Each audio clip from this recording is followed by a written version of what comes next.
불안장애 정서적인 증상으로는 크게 세 가지를 볼 수 있는데요. 첫 번째가 이유 없는 불안입니다. 문제가 없는 상황에서도 이유 없이 계속 불안해하는 양상을 보이거나, 두 번째는 하나의 특정한 사건에 꽂히게 되면 그 생각을 지속적으로 반복해서 확대 해석하는 경향이고요. 세 번째는 부정적으로 자꾸 생각을 하게 됩니다. 이 부정적인 생각이 멈추지 않고 끝없이 만리장성 쌓듯이 쌓아져서 불편함을 야기하는 것, 이렇게 세 가지 증상을 이제 정서적인 증상으로 볼 수가 있고요. 신체적인 증상으로는 자율신경과 관련된 문제들이 같이 동반되기 때문에 머리부터는 두통, 어지럼증, 가슴 답답함, 호흡곤란, 공조나 발한 등의 증상들이 나타날 수가 있습니다. 불안장애 증상에 대해서 구체적으로 이야기를 드리면, 환자분들이 대부분 과도한 해석을 하시는 경우들이 많아요. 그래서 미래의 막연한 걱정들이 누적이 되거나 아니면 사소한 것들이 과도하게 해석을 해서 불안함을 끝없이 반복하는 양상으로 주로 나타나게 되기도 하고요. 감각이 예민해져서 소리나 냄새, 시각적인 것들에 대해서도 과도한 반응을 보이는 경우들도 많습니다. 사소한 거에도 깜짝깜짝 놀란다거나 하는 경우들도 흔하게 발생을 합니다. 다음에 신체적인 증상으로는 신체적으로 과도한 긴장들이 나타나는 경우들이 많습니다. 그래서 허리나 목, 어깨, 무릎 같은 부위들이 비정상적으로 과도한 긴장 때문에 통증을 유발하거나, 긴장 때문에 이제 불편하고 어색한 감각을 계속 호소하시는 경우들도 많고요. 마지막으로 불안장애 가장 흔하게 동반되는 양상들이 불면증입니다. 과도한 걱정을 밤에 하면서 잠을 잘 못 자면서 계속 걱정이 확대 재생산되는 경우들이 있고, 그로 인해서 수면장애가 발생을 하면 일상생활하는데 불안함이 더 커지는 양상으로 악화가 되는 경우들이 많습니다.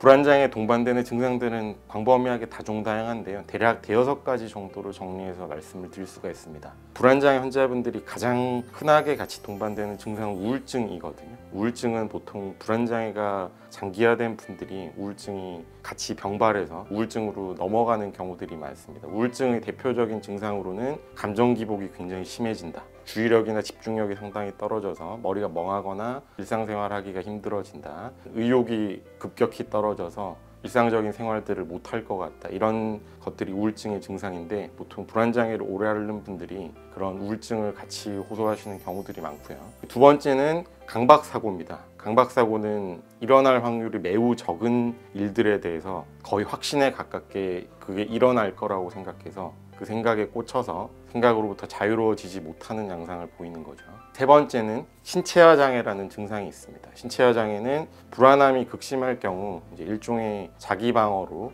몸이 신체의 감각으로 이 관심을 돌려서 불안함을 줄이는 데서 기인을 하는데요. 검사상으로 전혀 이상이 없이 나타나는데 특정한 부위가 저리거나 아프거나 시리거나 답답하고 열감이 발생을 한다거나 온몸을 돌아다니면서 불편한 감각들이 반복되는 경향을 보이는 경우들이 있습니다. 이러한 신체화 장애도 불안장애에서 같이 잘 나타나는 증상이고요. 네 번째는 건강염려증이 있습니다. 불안장애 환자분들의 대표적인 증상이죠. 내가 사소한 몸에 이상만 있더라도 그게 심각한 질환이 아닐까, 대표적으로 머리가 아프면 뇌종양이 아닐까, 속이 쓰리면 위암이 아닐까, 변이 잘못 나오면 대장암이 아닐까, 이런 식으로 증상 하나하나를 크게 해석을 해서 검사를 이제 반복하는 경우들이 많거든요. 그래서 진료하는 환자분들 가운데 불안장애 좀 심한 분들은 검사만 수십 회를 하시고 이상이 없는데도 계속 반복해서 확인한 상태에서 내원을 하시는 경우들이 있습니다. 마지막으로는 브레인 포그라고 부르는 증상들이 나타나기도 합니다. 브레인 포그는 머리가 막지 않고 뿌옇고 혹은 비현실감이 들고 환자분들이 이야기를 할 때는 붕 떠 있는 듯한 느낌이 든다고 하는데, 그러한 양상들이 반복되는 경우에 이제 여러 가지 치료나 관리들로 해결이 잘 안 되는 상태에서 이제 불안장애가 더 악화되는 경우들이 있습니다. 불안장애는 원인이 다종다양하게 있을 수가 있는데요. 크게 간략하게만 나누면 과도한 스트레스가 일단은 큰 문제가 되고요. 두 번째는 성격적인 요소도 기여를 합니다. 세 번째는 생활 습관상의 문제들, 이렇게 이제 세 가지로 크게 나누어 볼 수 있는데요. 스트레스가 심한 경우에는 뇌가 기본적으로 흥분 상태가 계속 지속적으로 유지가 됩니다. 원래는 일상생활할 때는 흥분이 일어났다, 이완이 일어났다 이런 형태로 관리가 되어야 되는데 지속적으로 계속 스트레스를 받고 있는 경우에는 뇌가 흥분을 하고 덩달아서 뇌가 불안함을 통제할 수 있는 뇌의 기능이 떨어지게 됩니다. 그러면서 생각이 통제가 되지 않고 만성적으로 불안 초조한 경향으로 진행이 되는 것이죠. 그래서 불안 장애 양상을 보인다 이럴 때 이제 가장 중요한 건 사실상 스트레스 관리가 제일 중요한 요소다 강조해서 말씀을 드릴 수가 있고요. 두 번째는 성격적인 요소입니다. 불안장애 환자들의 경우에는 상당수의 환자분들이 기본적으로 완벽하고 꼼꼼한 성격의 소유자인 분들이 많습니다.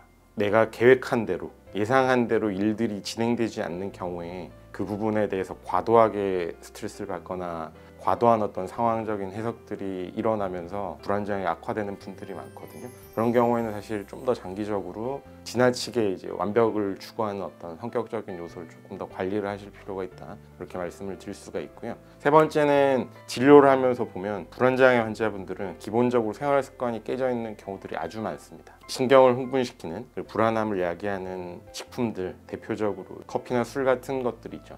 커피나 술을 과도하게 먹는 분들에게 불안장애가 발생하는 퍼센테이지가 매우 높게 나타나거든요. 두 번째는 안정적이지 않은 수면 습관도 있습니다. 보통 불안장애 환자분들은 대부분 새벽 아주 늦게 자고 늦게 일어나는 패턴을 보이는 환자분들이 굉장히 많습니다. 불안장애를 관리하기 위해서는 일찍 자고 일찍 일어나는 형태로 관리가 되시는 게 필요하다 그렇게 말씀을 드릴 수가 있고요. 생활 습관상으로는 부적절한 음식을 먹는 것도 영향을 줍니다. 소화가 잘 안 되는 음식이나 몸에 잘 맞지 않는 음식들을 지속적으로 먹는 경우에 소화기 문제가 생기고 나서 이제 불안장애로 이어지는 경우들이 많거든요. 그래서 먹는 음식들도 관리를 좀 해야 된다 그렇게 볼 수 있습니다.